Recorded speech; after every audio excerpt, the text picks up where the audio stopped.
Little Legends, The Spell Thief by Tom Percival. Today we're reading Chapter 9, The Spell Thief.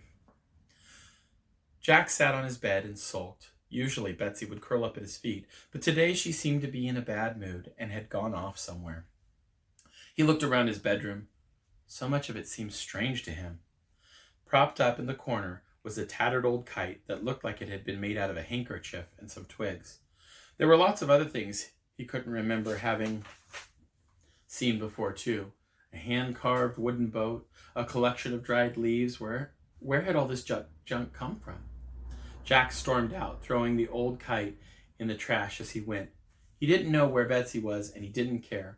All he was thinking about was getting another spell from Lily, something that would actually work this time. The last of the whirlpool faded away in a froth of bubbles, leaving Jack floating in Lily's underwater cavern. "Hey, Jack," beamed Lily, doing a somersault as she swam toward him. "It's lovely to see you again so soon. Where's Betsy?" "Not sure," replied Jack.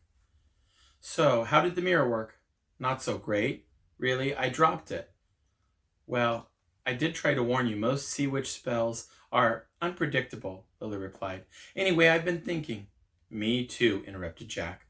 "What a coincidence," exclaimed Lily, clapping her hands. "That's why I like you, Jack. We are so on the same wavelength." "Don't most people think?" asked Jack, looking confused. "Not like we do," Lily said with a grin. "Shall we see if we've been thinking the same thing?" "Okay," said Jack, smiling a little. Lily always seemed to cheer him up. "After a count of 3, let's both say our thoughts. 1, 2, 3. They spoke at the same time, but they said very different things. Lily said, "I want to give you a spell for free.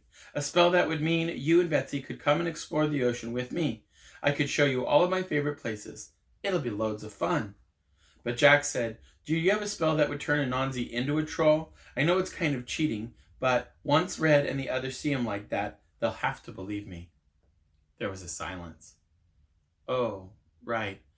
I see that again," said Lily in a flat, cold voice. "I'd love to come exploring with you another time." "You know," said Jack, "it's just I'm kind of busy with this whole Anansi thing." Lily sighed. "He's not a troll spy.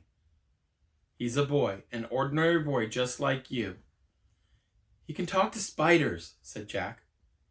"Well, you know, ordinary for around here," snapped Lily. "Look at me, for goodness sake." She swished her tail through the water. "Either way, the answer is no. There are spells that can change people into anything you want," Lily said, pointing a shelf of blood-red jars. "But they're nasty ones, really nasty, and I bet it would all go wrong anyway." "Yeah, but nothing," Lily shouted. It was the first time Jack had heard her angry. Her eyes flashed a bright green, and her hair swirled around her like fire. "I thought you had come here to see me, but all you care about is being mean to that boy. I'm not even sure I want to be friends with you anymore."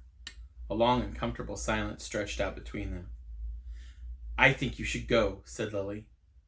"Goodbye, Jack." She swam angrily past him and out of the cave. The whirlpool started swirling, ready to drag Jack back toward the surface. As Jack floated past the row of red jars that Lily had pointed at, his arm shot out and grabbed one. He knew that what he was doing was bad, really, really bad, but he just couldn't help himself. Before he could change his mind, he was pulling into the center of the swirling whirlpool and dragged towards the surface.